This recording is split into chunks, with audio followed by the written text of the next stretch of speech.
Wayne Allyn Root. Okay, brother. So President talked today, answered Posobic's question. They got Pulte and Solomon, a huge story in the NBC News about Solomon's task force, what they're finding, what they're coming out with in the next week or so, right? I'm just reporting what you see at that. You say on top of that, when evidence comes out that you've had Chinese Communist Party interference in the 2020 election, you say that immediately the president can go to a national security emergency and write an executive order that is literally Save America plus. Okay? Now, let's take those two as will happen. There'll be some stuff that comes out, I'm just saying for purpose of discussion. And you guys are drafting this right now. What is the confusing part here is what is to stop that from judicial review, for having Mark Elias run into a federal court and say, Donald Trump wants to be a dictator, this is what fascists do, and have some liberal judge slow this thing down, sir? Well, I have no doubt that he'll try, but I don't think he'll succeed because the Supreme Court ruled on it. Yesterday, you asked me the name of the Supreme Court ruling, so I made sure I did the research today. It's INS versus Chadha in 1983. As a matter of fact, the Supreme Court number is 462 US 919, and it says the only way to overcome a presidential national security emergency is not through the courts, but rather through the legislature, and it has to be a 2/3 vote of both houses of Congress. So in other words, in 1976, Congress passed a National Security Act law that said you could overcome a presidential national security emergency with a simple majority.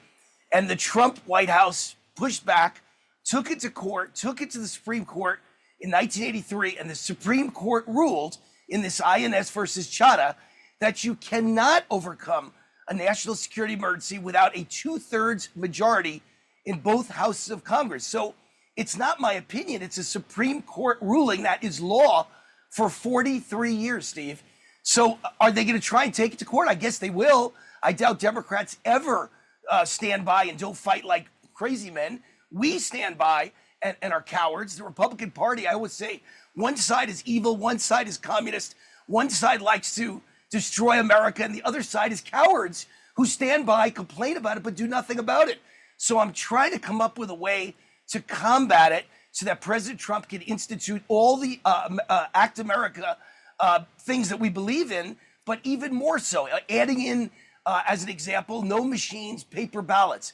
He can do that in this national security emergency, and the Democrats are not going to be able to stop it. And I mentioned on your show yesterday that I came up with this idea in 2019 based on this law, that President Trump could declare a national security emergency on the border and therefore take the money for the Pentagon budget, bypass Congress, who would not give him the money for the wall, and build the wall with the money for the Pentagon budget, the defense budget.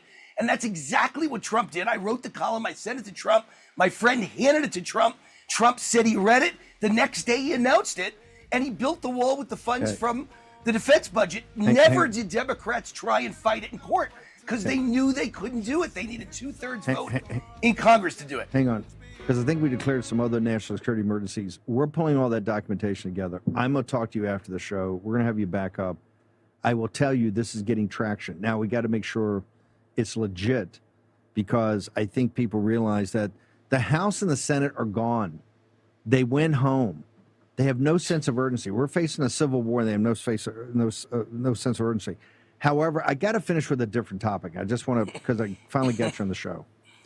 Obama just created, I don't even know what that thing is. I can't even describe, in a polite company, you can't even describe it. I don't know what that thing, the monolith, right? I think I'm watching 2001, right? A Space Odyssey, the opening scene. What do we have? You folks, if you don't know Wayne or known him as long as I have, you were a college classmate of Barack Hussein Obama when you graduated from Columbia. He's listed in his thing as he was in your graduating class, correct? Undergraduate, correct? Supposedly he was in my class, yeah. Oh, hang on. I'm gonna get that. And Columbia has 3 or 4. It's a very elite. It's like Harvard. It's 3,000 or 4,000 undergraduates, right? They're relatively tiny. Yes. And people. Our back class in was, those I days, think, 750. We had like 750 students in our class of 83. 750. And then the political government thing is another, 100 or 50, right? These are small that Right. small groups that over 4 years you know everybody, correct? Right. I knew everyone. They all knew me as the only Reagan Republican at Columbia. Now, you have told me back in the old days, Heavy Breitbart, everything like that, you wrote it up. In 4 years, you never saw Obama at Columbia, correct? Well, he was only there 2 years. He was Occidental 2, then transferred Yeah. into Columbia. So in the last 2 years before I graduated, no, there was no sight of Obama. No student I've ever known at Columbia ever met a Barack Hussein Obama or a Barry Soetoro, another name he went by. No professor I know has ever seen him, heard of him, or ever seen his name at Columbia. And finally, I decided to call up Henry Graff, the #1 presidential historian and record keeper in the history of Columbia, my history professor, who I hadn't spoken to in 30 years. This is like 15 years ago. Now it's been 45 years.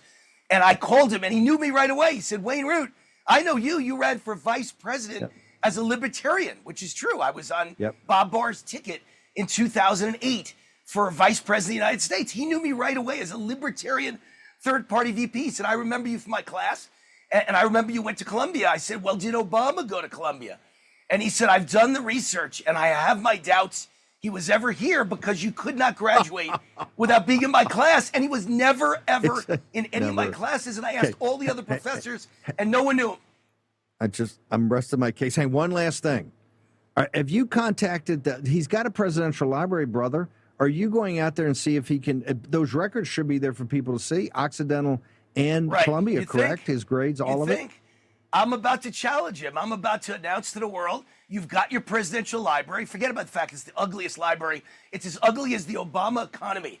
And so I'm about to announce you got your library. It's got your records. It's got millions of pages of records.